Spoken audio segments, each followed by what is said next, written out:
क्या आप जानते हैं यही खस्ता खाजा भगवान जगन्नाथ जी के प्रसिद्ध महाप्रसादों में से एक है। आइए तो इसे घर पर बनाते हैं। राधे राधे। श्री जगन्नाथ रथ यात्रा के पावन अवसर पर आज बनने जा रहा है एक विशेष खाजा भोग। आइए शुरू करते हैं। हमारे ब्रज में एक बात कही जाती है, ठाकुर जी के भोग में स्वाद से पहले भाव परोसा जाता है। तो आइए शुद्ध देसी घी से इस सेवा को प्रारंभ करते हैं।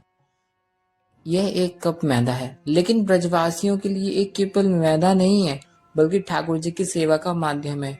ब्रज में तो हर घर रसोई तभी सफल मानी जाती है जब पहला उसका भोग ठाकुर जी को अर्पित किया जाता है। अब उस मैदा को बड़े से परात बर्तन में डाल लें, घी डाल दें। अब उसको अच्छे से मिलाएं। घी उतना डालें जिससे कि मोमन सही डले, मुठिया बन जाए। अब उसमें धीरे धीरे कर कर पानी डाल लें, उसका सॉफ्ट सा आटा गूंद लें। जैसे ब्रज के हर सांस के साथ राधे राधे गूंजती है, वैसे ही भोग बनाते समय मन में भी प्रभु का नाम चलता रहना चाहिए। देखिए, आटा बिल्कुल तैयार है। जैसे व्रज की रज भक्त के जीवन के लिए धन्य कर देती है, वैसे ही प्रेम से किया गया हर छोटा सा कार्य भी प्रभु के प्रिय हो जाता है। आइए अब इस आटे को थोड़ा विश्राम देते हैं। और सेवा में धैर्य भी उतना ही आवश्यक है जितना प्रेम होता है। इसीलिए अनुग्रह है कि इसको कम से कम 15 से 20 मिनट आराम दें।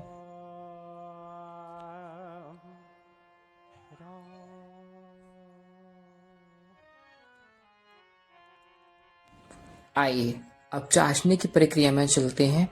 चाशनी बनाने के लिए एक बड़े बर्तन में 1 कप चीनी और आधा कप पानी डालकर उसको गैस पर रख दें। उसमें उबाल आने दें। चाशनी चाशनी को धीमी आंच पर पकने दें और उसको हिलाते रहें। जैसे हम गुलाब जामुन या रसगुल्ले के लिए चाशनी लेते हैं, वैसे ही हमारी चाशनी होनी चाहिए। अब चाशनी चेक करने के लिए आप हाथ से मिसल कर देखें कि चाशनी कैसी है। चाशनी ना ज़्यादा पतली होनी चाहिए, ना ज़्यादा गाढ़ी होनी चाहिए। आइए अब हमारे आटे ने कम से कम 20 मिनट रेस्ट कर लिया है। अब इसको थोड़ा सा मसल लेंगे जब तक ये और लचला सॉफ्ट सा ना हो जाए। अब आटे की लोई तोड़ लें। लोई को बराबर मात्रा में तोड़ें। हमारे 1 कप आटे में से कम 5 लोई बनेंगी, तो हम 5 लोई को तोड़ के उनको अच्छे से रखते हैं लोई बनाकर। और लोई बनाने के लिए हमेशा ध्यान रखें कि लोई में क्रैक ना हो, उसको अच्छे से चेक करें। अगर आपकी लोई में क्रैक आ रहा है तो आप दोबारा आटे को लचलचा करके अच्छे से सॉफ्ट करके लोई बनाएंगे तो आपकी लोई में कोई भी क्रैक नहीं आएगा। अब इन लोइयों को एक एक कर बेल लें। बेलें ऐसे कि ना ज़्यादा मोटी हो ना ज़्यादा पतले हो, मीडियम साइज का बेल कर इसको तैयार करें। अब एक एक करके इन सभी को बेल कर एक साइड रखते जाएं। वैसे भी हमारे ब्रज के रसिक बोलते हैं, भक्ति में जितनी मिठास होगी ठाकुर जी ही उतनी ही सहज हृदय में विराजेंगे। मन में उठे हिलोर पायल बजती है। मैं रागों की रानी मैं तो नाचूंगी। मैं रागों की रानी मैं तो नाचूंगी। मैं हूँ राम दीवानी मैं तो नाचूंगी। देखिए हमारी सारी की सारी लोइयाँ बिल्कुल तैयार हैं। अब एक एक लोई लेकर उस पर पानी और मैदा छिड़क कर आपस में ऊपर रखते जाएं। अब पानी और मैदा की जगह आप साटा बना सकते हैं। साटा बनाने के लिए आपको घी में मैदा डालकर रखना होगा और उसको आपको एक लेयर पर रखकर दूसरी लेयर चिपकानी होगी। इसी मेथड से आप चिपकाएं। मैंने साटा नहीं लिया है, मैंने पानी और मैदा का प्रयोग करके ये लेयर बनाई है। आप इसका प्रयोग कर सकते हो और आप साटा का भी प्रयोग कर सकते हो। देखिए हमारी सारी लोई आपस में रख दी गई हैं। अब इसके ऊपर वाले पोर्शन पे भी पानी लगाएं और सूखा मैदा छिड़कें जिसकी ये चिपके ना। अब इस पे छिड़कने के बाद में आपको एक साइड से रोल करना है।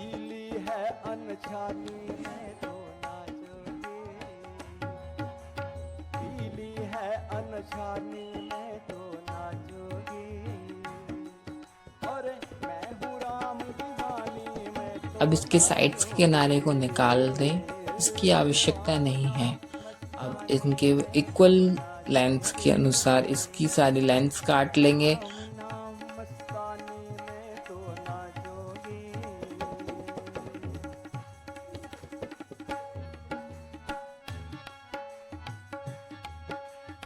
देखिए हमारी ये परतें कितनी सुंदर निकली है।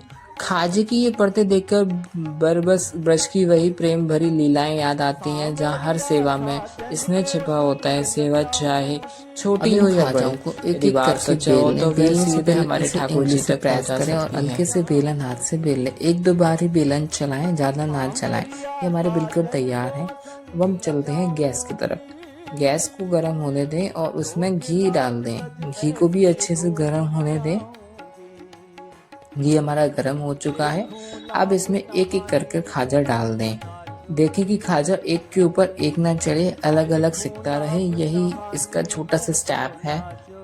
धीमी धीमी आंच पर धीरे धीरे सुनहरा होता है ये खाजा। हमें सिखाता है कि भक्ति भी समय, धैर्य और प्रेम से परिपक्व होती है। अब इनको अच्छे से सुनहरा होने तक भून लें। एवं ये देखिए अब ये हमारे बिल्कुल भूनकर तैयार है। अब गैस बंद कर दीजिए और इनको निकाल दीजिए। इनका सारा घी निकाल लेंगे। इनको आप बटर पेपर पे भी निकाल सकते हैं। आइए अब हम चाशनी की तरफ चलें। इनको गर्मा गर्म चाशनी में डाल दें।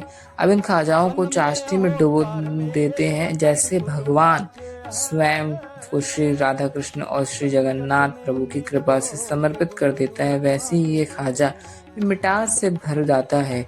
अतः आज रथ यात्रा के इस पावन पर्व पर ब्रजभूमि से प्रेमी सहित भगवान श्री जगन्नाथ जी को ये विनम्र भोग अर्पित है। ब्रज की रज राधे नाम और जगन्नाथ प्रभु की कृपा यही हमारे जीवन की सबसे बड़ी संपत्ति होती है। इन अब खाजाओं को आधे एक घंटे बाद चाशनी में से निकाल दें और भगवान को भोग अर्पित करें। यदि आपको हमारी ये छोटी सी सेवा पसंद आती है तो चैतन्य परिवार से जुड़े।